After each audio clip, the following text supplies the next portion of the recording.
In the previous episode, we found out what was wrong with the Evo 10 and why it didn't run. After finding out what it would cost us and almost dying from how expensive it was, we got lucky and found a solution really close by. A 2012 33,000 mile 4B11 motor, transmission, T-case, and differential. Our job today is going to be to clean and inspect the engine a little bit more so we could get it ready to be installed on the Evo 10. Now, that was the plan, but let's take a quick detour. You won't believe what I got and found. But first, we have to remove our hood and trunk and drive all the way to Orlando to get it.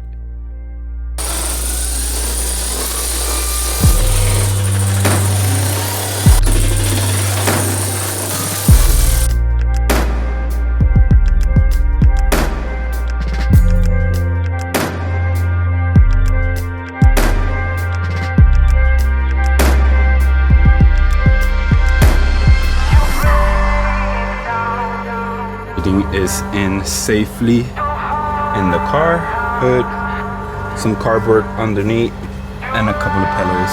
Should be good for a 4 or 5 hour drive.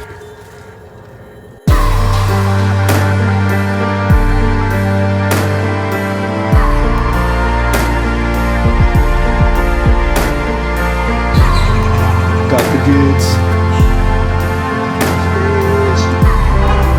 Yes, we've acquired an OEM hood, trunk, and wing in Phantom Black.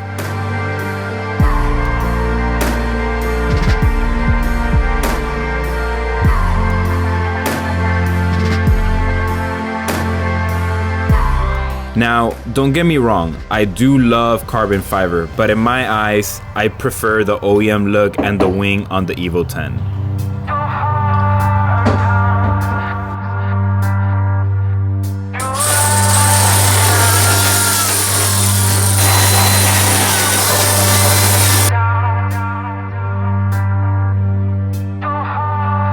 I've gone and attached all the electrical wiring, all the lights and everything.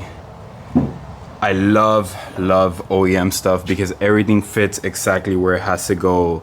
Like all the clips go exactly where they're meant. Like, I don't know, it's just, and everything fits so perfect. And little things like that, like for example, the carbon trunk doesn't have this little cover where, you know, it won't show all of the exposed wire and things like that. Again, I know that this is inside of a car and like nobody really pays attention to that. But to me, like those little finer details like mean a lot to me. And like, come on, look at this. You just have to love it. So good. This wing, of course, is gonna be restored and repainted, but that's all I have to do. Like, it's perfect Phantom Black. And I'll also change this to an OEM light later on, but we are making some progress.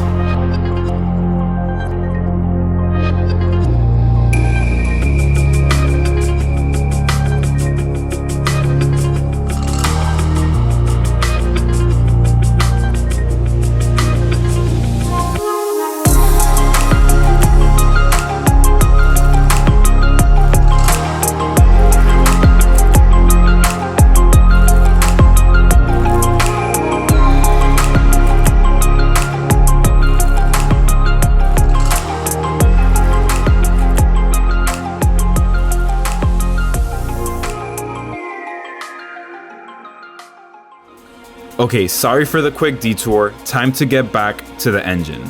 The first thing we will do, which is a no-brainer, is swap over the valve covers.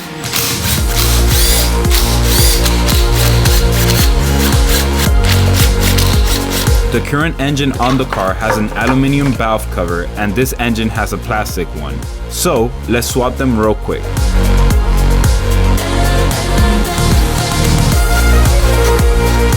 By changing them, later on, I'll be able to powder coat or paint this valve cover and make the engine bay look a little bit nicer. Valve cover successfully swapped. I'm not sure why I swapped it now, if I'm gonna clean this whole engine bay now, but I needed to do it. I'm gonna probably paint this one wrinkle black. But now, let's set up the whole engine and cover whatever we need to cover. So we could just kind of spray this with the greaser and hose it down with the pressure washer and just try to see what we're working on. Again, I want to see if some of this comes out. If not, we're gonna have to probably pull out a wire brush and all of that. But let's see what we are working with.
Now that the engine is washed and clean, let's remove the oil pan and drain the SST transmission fluid to see if we find anything worrisome.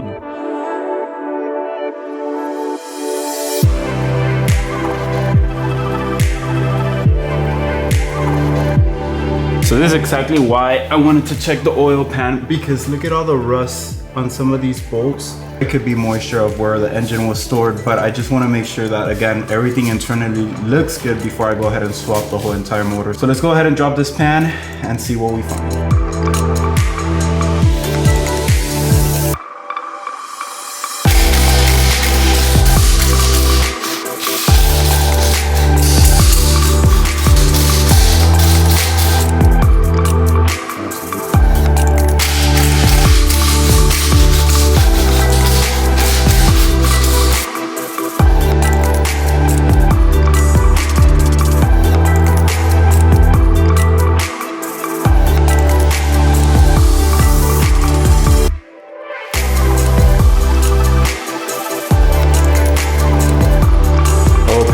Been removed and everything looks good, thank God. No rust or anything like that, anything sus.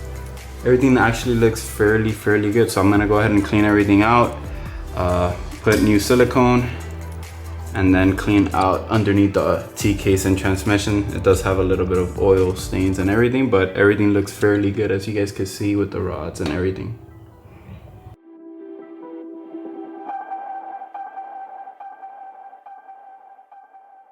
It has been quite the afternoon. It took me, I want to say, almost 2 hours to get the surface for the oil pan perfect.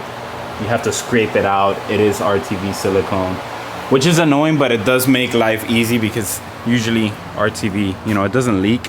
And then I spent a whole other hour scraping this surface up, and I cleaned the whole oil pan, and I am so happy we took the oil pan out, because there was a lot of gunk, which I'm assuming is part of like the break-in process for an engine. This motor only had 30,000 miles, and since it's sat for so long, all of the gunk that engines have, but the whole engine and the oil pickup look really clean. It's just like the gunk was sitting in the bottom, and I'm guessing after 10 years it was just sitting on the oil pan and it got kind of gunky like this. So I am super happy that we removed the oil pan to check everything out, because now, since we removed all of this, now when we put new oil, we should have very fresh oil coming out of the car. So let me go ahead and put some RTV.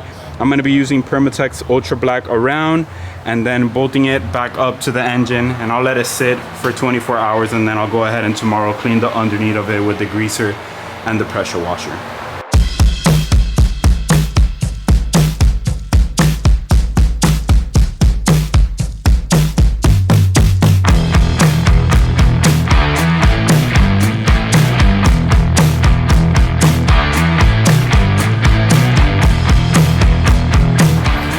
10 mils go to 89 inch-pounds.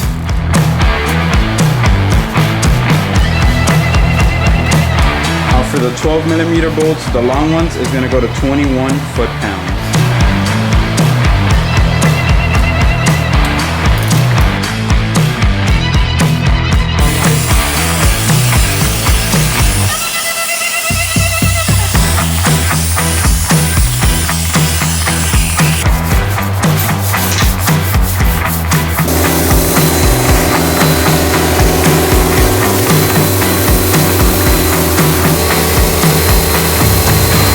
The last thing today on the list is fresh spark plugs.